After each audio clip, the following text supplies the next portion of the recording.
안녕하세요. 저는 서울에 살고 있는 40대 여성입니다. 인생이란 게 참 원하는 방향으로 흘러가지 않아서 재밌는 걸까요? 아니면 제 인생만 이렇게 아픈 걸까요? 저는 남들과는 조금 다른 길을 선택했다가 팔자에도 없는 고생을 한 것 같기도 합니다. 그런 제 사연을 구독자분들께 들려드릴까 해요. 말주변이 없지만 있는 그대로 잘 풀어서 말씀드리겠습니다. 평범한 집안의 막둥이로 태어났습니다. 위로는 10살 차이가 나는 언니가 있죠. 부모님은 원래 언니 한 명만 낳으려고 하셨대요. 하지만 언니가 10살이 되던 해에 갑자기 원치도 않은 임신이 되어 저를 낳으신 거였죠.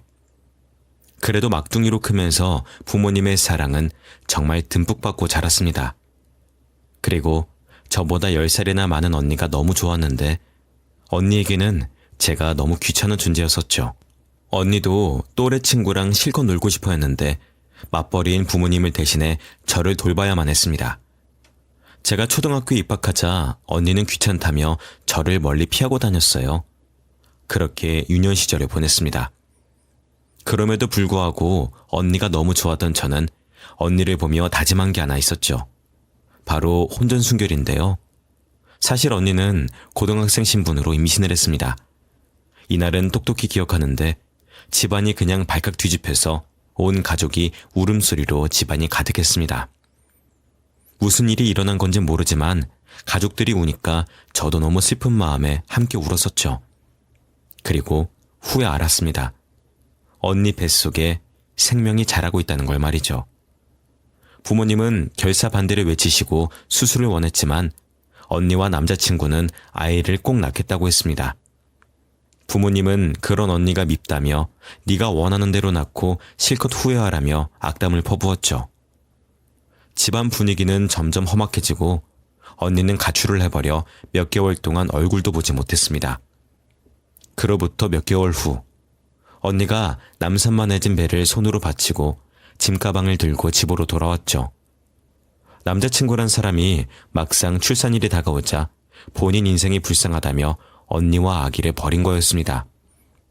그렇게 오갈 곳이 없어진 언니는 집에 다시 들어왔던 거였고 부모님과 언니는 바닥에서 오열을 했죠.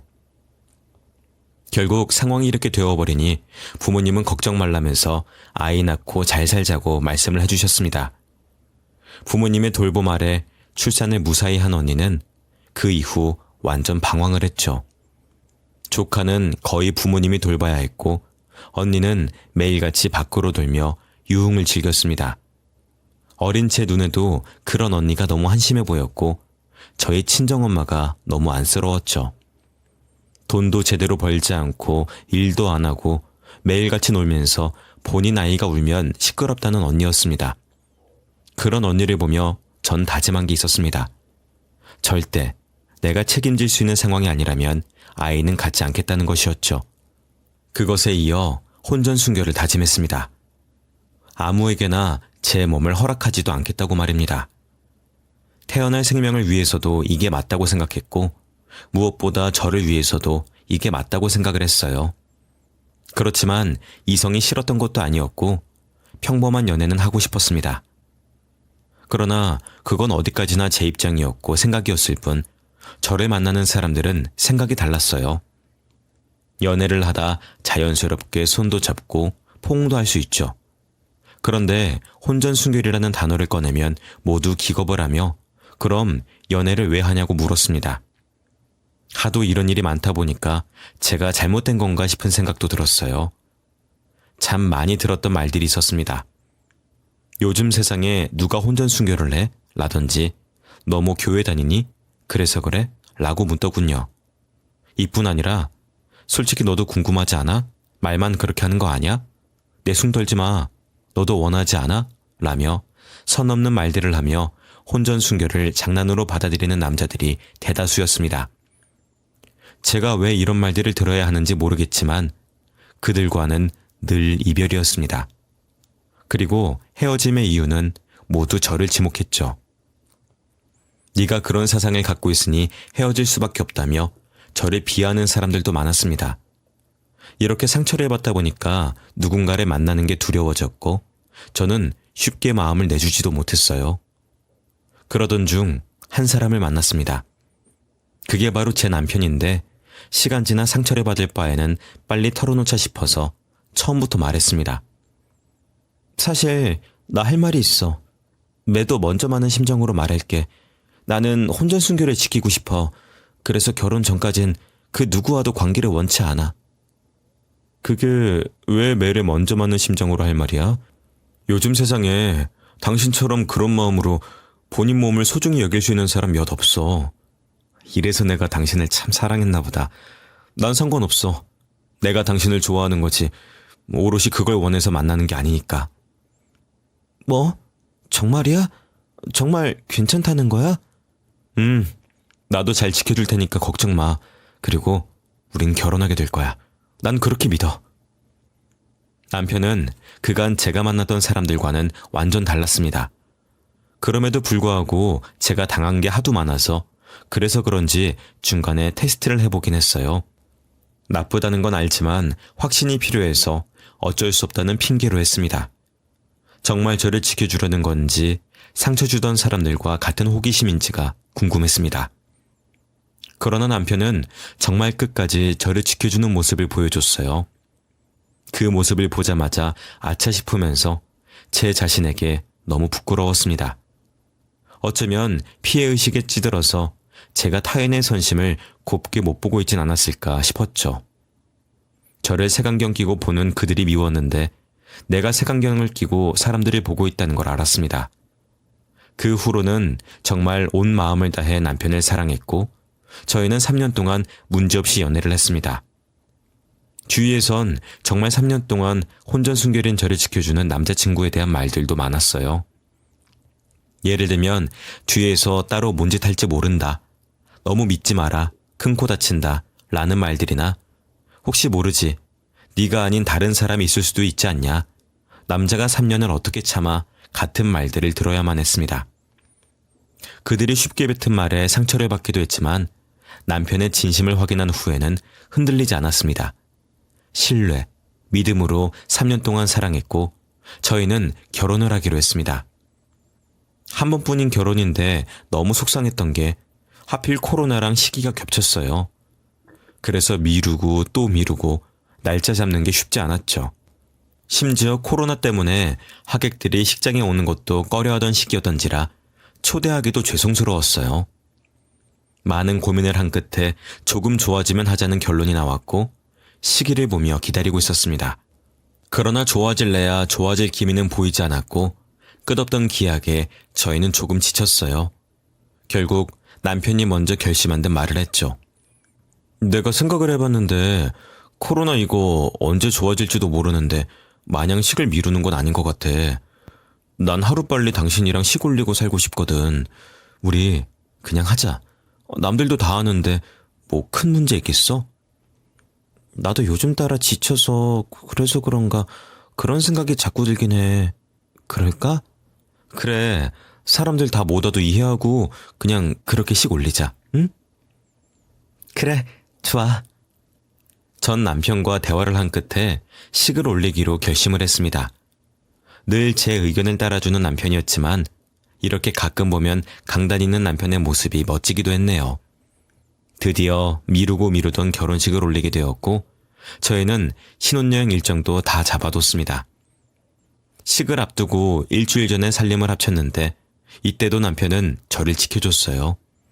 정식으로 식을 올리고 신혼여행 간 첫날 밤이 의미가 있는 거라며 본인이 참아보겠다고 했었죠. 이런 모습 하나하나가 제게는 참 감동이었고 고맙기도 했습니다. 결혼식을 무사히 마치고 신혼여행을 가기 이틀 전에 갑자기 남편은 해외 출장에 잡혔다며 난감해했죠. 어쩌지? 해외 출장 이거 나 아니면 해결할 수 있는 사람이 없어가지고 내가 가야 될 것 같은데. 정말이야? 아, 그럼 우리 신혼여행은 다 취소해야 되겠네. 정말 미안해. 실망했지? 아니야. 일인데 뭐 어쩌겠어. 어쩔 수 없지. 일정은 다시 짜보자. 일 때문에 출장을 가야 한다는데 솔직히 싫다고 할 수도 없었어요. 선택권이 없었던 저는 이왕 취소하고 출장 가야 할 거 가는 사람 마음 편하게 보내주자 싶었죠. 그래서 괜찮은 척, 밝은 척을 했습니다. 실제로 뭐 신혼여행이야 다시 잡으면 되니까 약간의 손해를 감수해야 됐어요. 2주 뒤에 온다는 남편의 일정을 맞춰서 다시 예약을 할까 했다가 혹시 또 손해를 볼까봐 안 했습니다. 그렇게 2주 동안 남편은 해외 출장을 갔고 연락이 잘 닿지 않아서 걱정스럽기도 했습니다. 그래도 중간중간 사진도 보내주고 영상통화도 하면서 잘 보냈죠. 2주간은 신혼집을 홀로 지키며 있었습니다. 그렇게 시간이 흘러서 남편이 다시 돌아왔는데 그렇게 반가울 수가 없었습니다. 끌어안고 잘 다녀왔냐 안부 인사도 하고 서로 어떻게 지내는지 근황 토크를 한참이나 했죠. 그 후 남편은 재빨리 신혼여행 일정을 다시 잡자면서 적극적으로 나서줬습니다. 그렇게 남편의 적극성으로 신혼여행을 다시 예약을 했습니다. 일정 조율이 엄청 쉽진 않았지만 둘 다 일하는 사람들이니까 이해했어요. 어렵사리 가게 된 신혼여행은 그야말로 지상낙원이 따로 없었습니다. 저희는 원래 해외로 가고 싶었지만 상황이 여의치 않아서 제주도행을 택했습니다. 제주도도 엄청 넓어서 못 가본 곳이 많았었는데 이번 신혼여행을 통해서 제주도를 싹 돌아볼 예정이었죠. 남편과 함께 보내는 시간은 너무 행복했었습니다. 오롯이 둘만이 보내는 시간인 것도 좋았고 오랜만에 여유를 느낄 수 있어서 너무 행복했어요. 또 첫날에는 제가 정말 가보고 싶었던 곳들을 다 데려가줘서 기분이 최상급이었습니다. 첫날을 너무 행복하게 보내고 숙소로 돌아와서 간단히 와인 한 잔을 하며 분위기를 내기로 했죠. 룸서비스를 시킨 후 저는 먼저 씻고 나왔습니다. 그런데 씻고 나왔더니 남편이 없는 거예요. 전화를 해도 받지도 않고 아무런 메모도 없이 증발해버렸죠. 그렇게 1시간, 2시간이 흘렀고 저는 기다리다 슬슬 화가 났습니다. 결국 다 식어버린 룸서비스 음식에 홀로 와인을 마시면서 대체 무슨 일인가 싶었습니다. 그렇게 2시간쯤 흘렀을 때 카카오톡 하나가 왔어요. 여보 놀랬지? 내가 일이 급하게 생겨서 잠깐 나왔는데 정신이 없어서 연락도 못했다. 곧 들어갈 거니까 먼저 먹고 있어. 전 이걸 보자마자 전화를 걸었는데 또 받진 않더라고요. 제주까지 신혼여행을 왔고 한밤중에 대체 생길 일이란 게 뭘까 싶었습니다. 화가 잔뜩 나 있는 상태로 남편을 기다렸어요. 꼭 이유를 들어야만 했습니다. 그런데 증발한 지 4시간 만에 돌아온 남편은 멀끔한 모습으로 나타났습니다. 씻지도 않고 꾀조지한 모습으로 나가던 남편인데 멀끔한 모습으로 나타나니 황당했죠. 그런 남편을 뚫어져라 쳐다보니 저를 끌어안으며 말을 하더라고요. 여보 미안해. 놀랐지? 화났어? 아니 갑자기 일 처리할 게 있어서 근처 PC방 가서 해주고 왔거든. 그런데 내내 통화도 하고 이러느라 당신한테 연락을 너무 늦게 했다. 진짜 미안해. 지금 그걸 말이라고 하는 거야? 대체 당신 회사는 당신 없으면 못 굴러가는 곳이야? 저번에는 신혼여행인 거 뻔히 알면서 출장을 보냈지 않나. 아니 다 떠나서 아무리 그런 상황이라고 해도 나한테 미리 말을 해줬어야지. 여기서 4시간 동안 기다리는 사람 생각은 전혀 안 해? 미안해. 정신이 없어서 그랬어. 빨리 처리를 해야 당신이랑 있을 수 있다는 생각, 그 생각 하나로 일에만 집중했어. 정말 미안해. 우리 여보 화 많이 났구나. 남편은 넉살스럽게 말하며 저를 자꾸 끌어안아 버렸습니다. 그러면서 드디어 첫날 밤이라며 불을 전부 꺼버리는 겁니다. 제 기분과 입장은 전혀 고려하지 않은 채 말이죠. 그런 남편이 너무 싫었는데 계속 제 기분을 풀어주려 애쓰는 남편의 모습에 그냥 넘길까 싶었습니다. 왜냐면 신혼여행 중이고 심지어 첫날인데 기분 상해서 자고 싶진 않았거든요. 결국 이래저래 분위기는 흘러갔고 남편과 첫날 밤을 맞이하게 되었습니다. 그런데 분명 땀범벅에 씻지도 않고 나갔던 남편에게서 너무 좋은 향들이 나는 겁니다. 문제는 그 좋은 향들이 딱 여자 화장품과 여자 향수 냄새였어요. 심지어 머리는 방금 샤워를 한 사람 마냥 샴푸 향이 가득했습니다. 조금 전에 샤워를 했었는데 이 숙소에 비치된 샴푸 향과 같았습니다. 뭔가 이상하다 싶었죠. 저는 이걸 어떻게 물어보지 싶어 계속 고민을 하다가 그냥 대놓고 물어봤어요. 당신 근데 씻지도 않고 나갔는데 왜 이렇게 좋은 향이 나? 요즘 PC방은 샤워도 가능해? 어? 아이, 무슨 소리야. 냄새만 아주 풀풀 나는데. 그래? 그럼 찝찝하겠네. 가서 씻고 와. 기다릴게. 아, 싫어. 첫날 밤은 내가 얼마나 기다렸는데 그럴 시간이 어딨어 지금. 씻지도 않고 하겠다는 거야? 아, 내가 싫은데? 남편은 이런 제 의사를 무시하고 그냥 달려들기 바빴죠. 결국 시간이 지나 남편은 완전히 뻗어서 잠이 들었고 저는 내내 마음이 불편했습니다. 계속 뭔가 찝찝했고 생각을 하지 않으려고 해도 뭔가가 수상하다는 생각이 들었죠. 룸서비스를 시킨 걸 뻔히 알면서 갑자기 일이 생겼다고 말도 없이 나가는 게 정상은 아니잖아요. 남편은 드르렁 코까지 골면서 잘 자고 있는데 전 머리가 복잡해서 잠도 오지 않았습니다. 한참을 고민한 끝에 남편의 휴대폰을 볼까 싶었어요. 신혼 첫날 밤 남편의 휴대폰을 훔쳐보는 건 좀 아닌 것 같아서 망설였습니다. 몰래 휴대폰을 엿보는 행동 자체가 이미 믿지 못한다는 거고 그런 행동을 하는 제가 싫었거든요. 또 한 번 보게 되면 계속 의심이 들 때마다 볼 것 같아서 고민을 많이 했습니다. 그런데 그때 남편 핸드폰에 전화가 왔고 그때 시간이 새벽 2시경이었어요. 전 순간적으로 남편이 깰까봐 바로 핸드폰을 들고서 무음으로 바꿔버렸고 누군가 봤습니다. 저장된 이름은 굿이었어요. 남들 이름을 전부 다 석자로 저장하는 사람이 과연 누굴 굿으로 저장했을까 싶었습니다.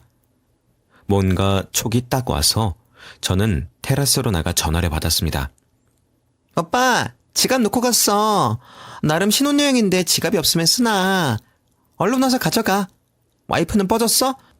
혼전 순결녀와의 첫날 밤은 어때? 좋았어? 좋았나 보다. 여보세요? 왜 말이 없어?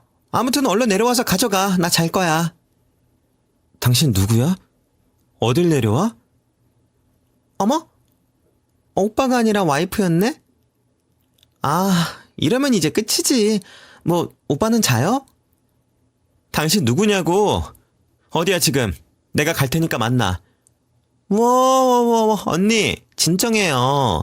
나는 그쪽 남편한테 관심 하나도 없으니까 진정하고 언니가 묵고 있는 호실 바로 미치니까 와요. 내가 다 얘기해줄게. 너무 뻔뻔한 상간녀의 행동에 저는 온몸이 다 부들부들 떨렸습니다. 뻔뻔하다 못해 여유 있는 저 행동과 말투는 대체 뭘까 싶었죠. 심지어 저희 숙소 바로 밑에 층에 묵고 있다는 말에 분노감이 치솟았고 저는 고민도 없이 바로 갔습니다. 상간녀가 묵고 있다는 문 앞까지 왔는데 올 때는 열받아서 몰랐습니다. 그런데 막상 도착하니까 무섭고 두렵고 떨렸습니다. 심호흡을 몇 번을 하고 부들부들 떨리는 손과 몸을 진정시킨 후 들어갔습니다. 들어가기 전에 혹시 몰라서 핸드폰 녹음을 켜둔 채 그렇게 들어갔죠. 상간녀는 제 예상과는 달리 너무 밝은 모습으로 저를 반겼고 또 한참 어리더라고요. 그리고 남편에게서 나던 그 향수 냄새와 화장품 냄새가 진동을 해서 절망적이었습니다. 언니라고 부를게요. 우선 무슨 생각하는지 아는데 걱정 마요. 불륜 그딴 거 아니니까. 뭐 술 없이 대화하기 힘들 것 같아서 나름 준비했으니까 한 잔씩 할까요? 뭐 하자는 거야 지금? 똑바로 말해. 그 사람이랑 무슨 관계야? 아니, 아까 같이 있던 게 너구나? 향수 냄새, 화장품 냄새 다 똑같네? 알겠으니까 앉으라고요. 서서 얘기할 거야? 긴 대화가 될 건데. 수작 부리지 말고 똑바로 말해. 저를 향해 웃는 여유까지 부리는 상간녀 때문에 열이 받았습니다. 그런데 저는 자꾸 몸이 달달 떨리니까 진 것 같고 너무 싫었어요. 침착하게 마음을 진정시키려고 했지만 도저히 떨리는 몸을 감출 수가 없었고 저는 자리에 앉았습니다. 오빠랑 나랑은 꽤 오래된 사이고 서로 도움을 주는 관계라고나 할까요? 그렇지만 이 관계에 사랑은 전혀 없고 서로 원하는 걸 채워주는 관계라고 생각하시면 될 것 같아요. 여기서 중요한 건 와이프가 알았으면 우리 관계는 여기서 끝이니까 걱정 마세요. 뚫린 주둥이라고 함부로 내뱉지 마. 그걸 지금 말이라고 하고 있는 거야? 빙빙 돌려가면서 말하지 말고 똑바로 말해. 상황 파악이 안 되나 본데 이거 지금 웃어넘길 게 아니야. 너 지금 여유 부리면서 나 농락할 게 아니라고. 그렇게 상간녀와 긴 대화를 나눴고 전 모든 걸 알게 되었습니다. 상간녀와 남편은 정말 오래전부터 알던 사이였더라고요. 같은 동네에서 나고 자랐던 사이라 서로 잘 알고 있었다고 합니다. 둘 나이 차가 5살 차이인데 어느 순간부터 파트너 관계를 유지했다고 말을 하더라고요. 파트너 관계라는 말을 듣자마자 전 순식간에 머리에 많은 것들이 스쳐 지나갔습니다. 3년간 연애하며 날 지켜줄 수 있던 이유가 바로 이거였구나 싶었죠. 둘 관계에는 사랑이 전혀 없고 오롯이 관계를 목적으로만 만난다고 했습니다. 그렇기에 서로 깔끔한 사이라고 자부를 하더라고요. 그리고 남편이 결혼한다는 걸 알고서부터는 이제 더 이상 만나지 말자고 상간녀가 요구했다고 합니다. 분류는 싫었다고 말하면서 관계를 끊어내려고 했지만 남편이 마지막이라며 잡았다고 했죠. 그렇게 더 충격적인 얘기를 들었습니다. 언니, 신혼여행 원래 못 갔었죠? 저놈 2주간 해외 출장 간다고 말했고 맞죠? 그때예요. 내가 이 관계 이제 정리하자고 불륜 관계는 딱 질색이라고 말했더니 저놈이 마지막 제대로 즐기게 여행 가자고 해서 뭐 저도 아쉬울 건 없으니까 오케이 했던 거죠. 그때 2주간 해외 출장이 아니라 우리 여행 갔다 온 거예요. 뭐라고? 아니 무슨 이런 일이... 니들이 사람이니? 그런 더러운 관계를 지내면서 뭐가 그렇게 당당한데? 너는 이게 잘못이 아니라고 생각해? 너 엄연히 유부남이랑 불륜 저지른 거야. 그 사실은 변하지 않아. 고소하고 싶으면 해요. 그래봤자 상간소송에서 위자료 내야 될 거 오빠가 내줄 거고 전 손해볼 게 하나 없거든요. 내가 언니한테 굳이 시간 내서 이렇게 말해주는 건 언니 불쌍해서 지금이라도 도망치라고 말해주는 거예요. 들어보고 직접 보니까 더 착하네? 그래서 말을 안 해줄 수가 있나. 어디 나도 양심이라는 게 있는 사람인데. 야, 웃기지 마. 이제 와서 이런다고 뭐가 달라지는데? 그렇게 한다고 네가 뭐 착한 사람이라도 된 것 같니? 너 가만 안 둘 거야 내가. 언니, 알아야 될 게 이게 끝이 아니야. 그놈 피하는 친구들 있죠? 그 친구들을 캐봐. 그러면은 그놈 정체가 뭔지를 언니가 알게 될 거니까. 내가 다 말해주고 싶지만 언니가 나한테 하도 뭐라 하고 욕만 하니까 무섭고 기분 나빠서 다는 말해주기가 싫네? 이 정도 노력은 알아서 해봐. 저를 갖고 노는 상간녀의 태도에 너무 화가 났습니다. 그래서 얘기를 다 끝내고 자리에서 일어서서 팔짱을 끼고 저를 보며 웃고 있는 상간녀를 쳐버렸습니다. 머리를 한 대 확 쳐버리고 옆에 있던 와인을 얼굴에 뿌려주고 말했습니다. 감히 몸이나 함부로 굴리는 너 따위가 나한테 불쌍하다고 말을 해? 네 인생이나 똑바로 살아. 누가 누구한테 불쌍한 애 만회하고 있어? 웃기지도 않네. 넌 두고 보자. 내가 어떻게 대처하는지 두고 봐. 그래. 남편이 신혼여행 미루고 딴 년이랑 있었지. 거기다 신혼여행에 또 여자 데려왔지. 나 같아도 너무 열받을 것 같아서 언니 마음 너무 이해해요. 뭐라든 기다릴 테니까 마음껏 하고 오빠 지갑은 들고 가요. 아참, 언니 시어머니도 내준지 아니까 꼭 물어보고. 끝까지 당당한 상간녀의 모습에 이를 악물고 손을 달달 떨면서 그 방에서 나왔습니다. 나오자마자 엘리베이터를 타러 가는 길에 다리에 힘이 풀려 주저앉아 오열을 했습니다. 어떻게 제게 이런 일이 생긴 건지도 모르겠고 저는 지금 무슨 일을 당하고 있는 건가 싶었죠.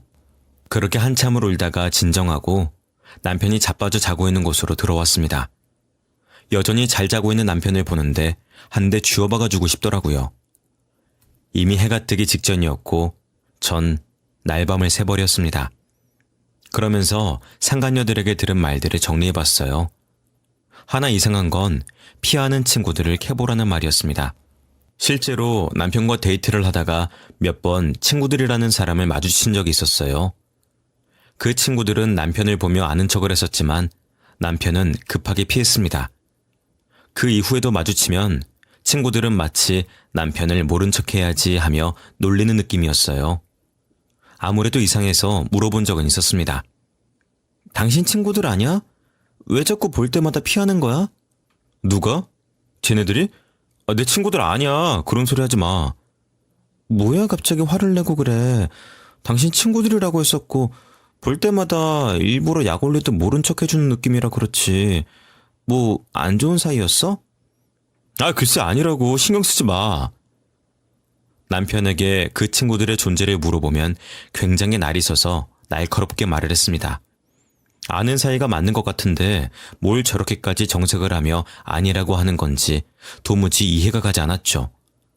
그런데 또 한편으로는 정말 피하고 싶은 존재일 수가 있으니까 그 뒤로 마주치면 저도 묻지 않았습니다.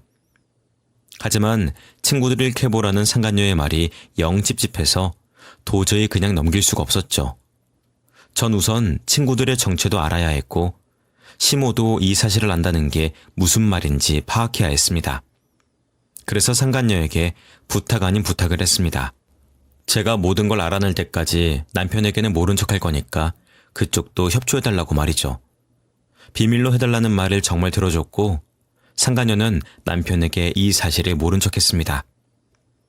한참을 자고 있던 남편을 깨워 아무렇지 않게 조식을 먹으러 가자고 했어요. 더 열받는 건 겨우 진정하고 조식을 먹으러 갔는데 거기에 상간녀가 홀로 앉아서 먹고 있었죠. 그런 상간녀를 보고 깜짝 놀라는 남편의 표정도 봤고 상간녀가 씩 웃는 표정도 봤습니다. 이들은 저를 갖고 놀고 있는데 저만 부들부들 떨기가 싫었어요. 그래서 저도 남편을 괴롭혀줬습니다. 어때 맛있어? 난 입맛에 맞는 것 같은데? 맛있네. 어제 잘 잤어? 난 완전 골아떨어졌지. 나 코 골았어? 아무래도 이리저리 왔다 갔다 하느라 체력 소모가 컸으니까 졸릴 수밖에 없었겠지. 근데 저기 저 여자 예쁘게 생겼다, 그치? 난 저런 스타일 완전 별로야. 당신처럼 조신하고 청순한 여자가 좋아. 너무 싼티나는데? 왜? 완전 스타일도 좋고 예쁘잖아. 젊고 어리고. 응? 갑자기 왜 그래? 당신 남 신경 안 쓰는 사람이잖아. 보는데 자꾸 눈길이 가네? 예뻐서 그런가 봐. 저런 여자가 꼬시면 어떤 남자가 안 넘어갈까? 그치? 당신도 넘어갈 것 같아? 에이, 아침부터 왜 그런 소리를 해? 난 당신뿐이지. 그리고 말했잖아. 저렇게 싼티나는 여자 정말 질색이라고. 남편에게 이런 말을 했는데 안절부절 못하더라고요. 그리고 어떻게든 상간녀에게서 시선을 두지 못하게 하려고 갑자기 말도 많이 했습니다. 그런 남편의 모습을 보는데 웃겨서 내내 웃었죠. 이때 마음을 먹은 게 어차피 저들에게 벌을 줄 거니까 그때까지는 나를 위해서라도 멘탈을 지키자였습니다. 저만 부들부들 떨고 분노한다고 해서 달라질 게 하나 없으니까 말이에요. 그런 모습을 즐기는 상간녀도 꼴보기 싫었고요. 남편과 신혼여행 중 총 5일을 내내 아무렇지 않게 보냈습니다. 단 하나, 제 몸에 닿는 게 너무 싫어서 남편한테는 생리한다고 거짓말을 했어요. 남편은 절망하는 눈치였지만 뒤이어 표정 관리를 하고 저더러 안 아프냐고 괜찮냐고 했습니다. 뒤늦게야 챙기는 척을 하는 남편의 모습도 웃겼지만 모른 척하고 넘겼습니다. 신혼여행을 보내는 동안 저는 지인 중 변호사인 친구가 있어서 현 상황을 말했습니다. 이혼을 할 거고 혼인 무효 소송이 가능한지도 알아봐 달라고 했죠. 그와 동시에 남편이 내내 피하던 친구들의 행적도 찾았습니다. 잠들면 핸드폰을 뒤지고 또 뒤졌고 SNS도 뒤지면서 5일 동안 잠 한숨도 제대로 못 잤죠. 다행인 건지 한번 골아떨어지면 전쟁이 나도 안 깨는 인간이라 수월했습니다. 신혼여행을 마치고 서울로 돌아가자마자 전 그 친구들을 만났죠. 그중 2명과 만날 수 있었어요. 안녕하세요. 저 누군지 아시죠? 알죠 그럼. 이야, 눈치가 제법이신가 보네. 엄청 빨리 찾아왔어. 철준이 자식이 말하기로는 맹탕이라더니 아니었네. 말씀해주세요. 대체 그 정체가 뭔지를, 제가 알아야 될 게 뭔지. 알려주면 뭐 해줄 건데? 필요한 게 돈이죠? 드릴게요. 말해주세요. 남편이 늘 피하고 숨기던 친구에게 들은 남편의 실체는 그야말로 경악 그 자체였습니다. 방탕한 생활을 즐기는 사람이었고 정말 이중적인 모습으로 3년을 내내 절 속인 거였어요. 여자를 한 번에 한 명만 만나는 꼴이 없었다고 합니다. 사랑하는 여자 같은 건 애초에 있을 수가 없다고 생각하는 사람이라고 했습니다. 그저 적당한 나이에 결혼을 해줘야 부모 잔소리를 피할 수가 있으니 결혼할 상대를 찾고 있다고 했죠. 그러던 중 저를 알게 되었고 결혼 상대를 저로 정해두고 3년간 노력한 거라고 했습니다. 애초에 저랑 연애를 시작할 때 친구들에게 그랬다고 합니다. 제대로 된 애를 하나 물었다며 얘는 와이프로 두고 나는 나대로 살고 너무 좋다고 말이죠. 너무 충격적이라 그 말을 다 믿을 수가 없었는데 찍은 동영상, 녹음된 남편의 목소리를 들으니 맞더라고요. 굳이 이들이 이렇게까지 다 말해주는 이유는 모른 척하고 쌩까는 남편이 괘씸했다고 합니다. 적당히 모른 척 숨겨달라고 하면 그럴 의향이 있었지만 아예 기겁을 하니까 그게 싫었다고 했죠. 그러면서 저에게 충고를 해주더라고요. 찰정이 자식, 엄마 덕에 그런 애인 거 다 알아요. 비겁하고 물란하고 의리도 없는 놈이 바로 그 놈이거든. 그쪽 지금 나한테 온 이유가 파트너 존재 알고 더 캐보려고 온 거잖아. 맞지? 근데 그 놈은 뭘 상상하든 그 이상이야. 솔직한 말로 그냥 하루빨리 정리해요. 내가 진짜 사람 한다 살린다 생각하고 도와주는 거니까 고맙게 생각하시고, 예? 저희 어머님이 그 여자랑 사적으로 만나기까지 했다는 거죠? 그래, 이 사람아. 철준이 자식 엄마는 그 파트너랑 여자 존재도 알고 둘이 밥도 먹고 사적으로도 알더라고요. 나도 처음에는 그거 보고 진짜 쇼킹했거든. 그쪽이 혼전순결이라 지 아들 아무것도 못하고 스트레스 받을 거 그 여자가 풀어준다고. 그렇게 고마워하는 애미가 당신 시어머니라고. 그니까 하루빨리 정신 차리고 그것들 떠나세요. 곁에 있어서 좋을 거 하나 없고 내가 봤을 때는 그쪽이 있을 자리가 아니야. 전 모든 사실을 알고 나니까 오히려 아무렇지 않더라고요. 충격이 너무 심해서 그런가 그냥 멍했습니다. 결국 친정에 찾아가서 사실대로 말씀을 드렸어요. 그리고 도움받고 있는 변호사와 친정 부모님도 만나게 해드리면서 이 문제를 제대로 해결하기로 했죠. 부모님이 완전 무너지셔서 엉엉 우시는데 제 마음은 그냥 찢어졌습니다. 그냥 절대 못 넘긴다며 가만 안 두시겠다는 부모님의 심정은 충분히 이해가 갔고 말릴 생각도 없었어요. 모든 일은 다 해결 중이었고 마지막 딱 하나 남은 게 시댁이었습니다. 이 사실을 모두 알고도 묵인했다는 시댁 동네로 직접 찾아갔습니다. 시부모는 동네를 주름잡는 학원을 운영하고 계셨습니다. 굉장히 오래되기도 했고 동네에서 가장 유명한 학원이라 학생들도 많았죠. 그만큼 학부모들에게도 동네 사람들에게도 인성이 좋기로 소문난 사람들이었습니다. 그런데 인성이라고는 눈 씻고 찾아봐도 없는 이것들을 용서할 수 없었기에 먹칠을 제대로 해줬죠. 동네방네 그 학원 며느리인 나는 이런 사유로 이혼한다고 소문을 냈습니다. 소문을 내는 건 어렵지도 않았어요. 그냥 미용실 가서 몇 마디 했더니 알아서 퍼졌고 마트 가서도 아주머니랑 몇 마디 하니 순식간이었죠. 그렇게 소문이 돌기 시작하니 소문에 예민한 학부모들의 반발이 거세졌었나 봐요. 알아서 연락이 올 때까지 냅뒀는데 결국 시모에게 연락이 왔고 동시에 남편도 알게 되었습니다. 너 대체 무슨 짓을 한 거야? 우리가 여길 어떻게 차렸는데 고작 너 하나 때문에 지금 다 무너지게 생겼어. 어떻게 책임질 거야? 뭐 눈엔 뭐만 보인다고. 지 아들이 뭘 잘못한지는 안 보이나 봐? 뭐 까막눈이세요? 아니면 보고 싶은 것만 보고 듣고 싶은 것만 듣고 사시나? 양심도 없으시네. 나 같으면 쪽팔려서 연락도 못할 것 같은데 이 와중에 지들 학원 망했다고 따지고 있네? 뭐야? 너 지금 시미한테 반말하는 거야? 이게 어디서 감히? 니들은 감히 어디서 누구한테 까불어? 그 나이 쳐드시고 아들놈 욕구 풀으라고 그런 더러운 관계 유지하는데 눈 감고 모른 척한 게 누구더라? 심지어 그 여자랑 밥도 먹고? 야, 엄연히 그건 너랑 결혼하기 전의 일이야. 그러게 누가 요즘 세상에 혼전순결이니 뭐니 해서 이런 사단을 만들으래? 너만 안 그랬어도 내 아들이 그렇게 될 리가 없지. 아니죠, 어머님. 사람 새끼를 낳으셨어야지. 어떻게 10달 동안 뱃속에 욕구 하나 못 참는 짐승을 보살피고 낳으셨나 몰라? 애초에 어머님이 사람 새끼를 잘 낳으셨으면 이 꼴 저 꼴 안 보고 서로 좋지 않겠어요? 너 당장 집으로 와. 가만두나 봐 내가. 어? 그쪽이 오세요. 어디서 오라 말아야? 주제도 모르고 더럽게? 전 시모에게 막말을 퍼부어 주었습니다. 오히려 이때는 떨리지도 않고 너무 통쾌해서 기분이 좋았죠.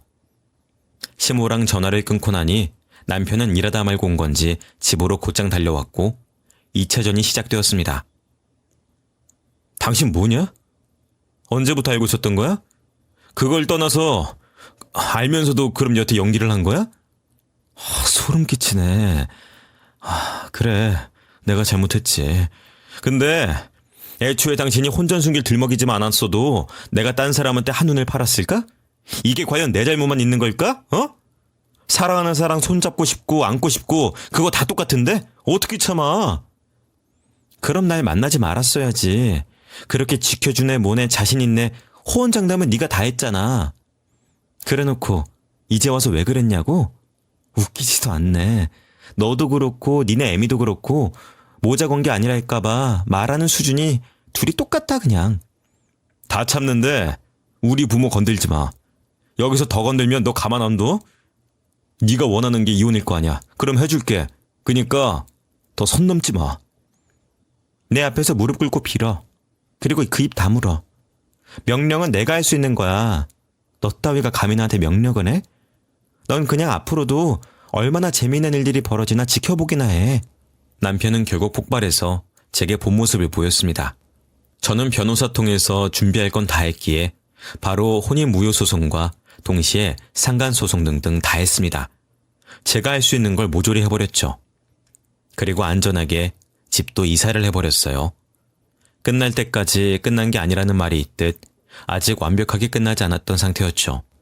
시부모는 어떻게든 학원을 다시 일으켜 세우려고 애를 썼고 저를 망상증 환자로 만들었습니다. 동네의 민심은 한순간에 제가 미친 사람으로 낙인되며 학원 운영이 아주 잘 되고 있더라고요.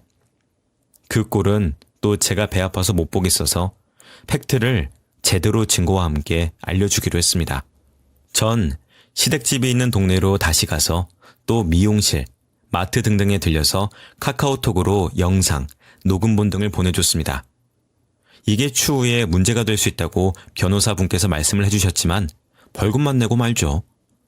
증거가 확실히 있는 상태에서 동네 민심은 완전 난리가 나버렸습니다. 이런 상황에서 며느리를 미친 여자로 몰고 간 시부모의 인성에 사람들은 더 곱지 않은 시선으로 바라봤습니다. 그리고 결정적으로 제가 그 학원에 찾아갔죠. 싸움 구경만큼 또 재미난 게 없으니까. 직접 시부모가 있는 학원으로 찾아가서 로비 정가운데서 싸웠습니다.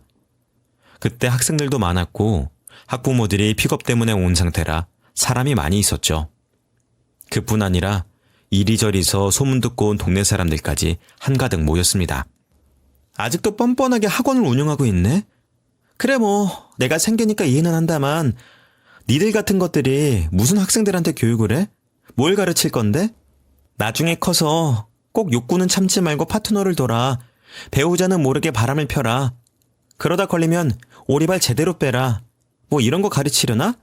나도 한번 수업 들어봐야 되겠네. 궁금해서. 너 입 다물지 못해? 정말 거기까지만 해? 그만하라고! 그러게 왜 가만히 있는 나를 건드려? 자꾸 망상증 환자? 의부증? 웃기고 있네. 야, 저도 네 아들 안 가져. 온갖 더러운 추잡한 짓거리 다 하고 그렇게 하고 다니는 버러지랑 누가 살겠니? 떠올리기만 해도 더러워서 구역질 나와. 비위상해. 너 들어와. 들어와서 얘기해. 싫어. 내가 왜 들어가?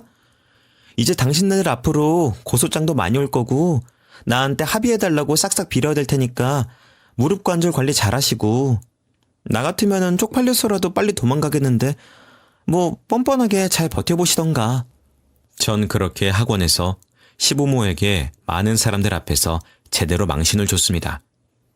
이어 학부모들이 환불 요청을 하면서 학원에서 나가려고 난리도 아니었어요.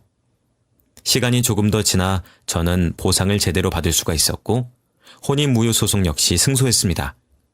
그리고 시부모는 학원 문을 닫고 아예 타 지역으로 이사까지 해서 꽁꽁 숨었더라고요. 남편은 그 피하던 친구들을 통해 듣기로는 폐인처럼 산다고 들었습니다. 근데 딱히 관심이 없어서 묻진 않았어요. 저는 제 방식대로 저 스스로가 다치지 않게 그렇게 잘 지키며 살려고 합니다. 그게 꼭 혼전순결 이런 게 아니고 정말 제가 그냥 다치지 않도록 말이죠. 더 강해지고 더 독해지려고 노력 중입니다. 덕분에 하나 얻은 건 대범함이 생겼다는 점과 그 대범함으로 복잡한 이 세상 잘 살아가고 있습니다. 큰 상처로 남을 뻔했지만 전 정말 괜찮아요. 세상 살다 보면 별의별 일 다 있다고 하지만 꽤 충격적인 일을 겪은 저는 노력하는 게 하나 있습니다. 하루에 한 번씩 자기 전에 오늘 하루를 돌아보며 사소한 거라도 스스로에게 칭찬을 해줍니다. 별거 아닌 듯해도 자존감이 올라가고 뿌듯하고 하루하루가 감사해지더라고요. 한번 여러분도 해보세요. 제 긴 사연을 끝까지 들어주셔서 너무 감사드리고 모두 하루하루 웃는 일만 가득하시길 바라겠습니다. 웃으면 복이 온다고 하잖아요. 감사합니다.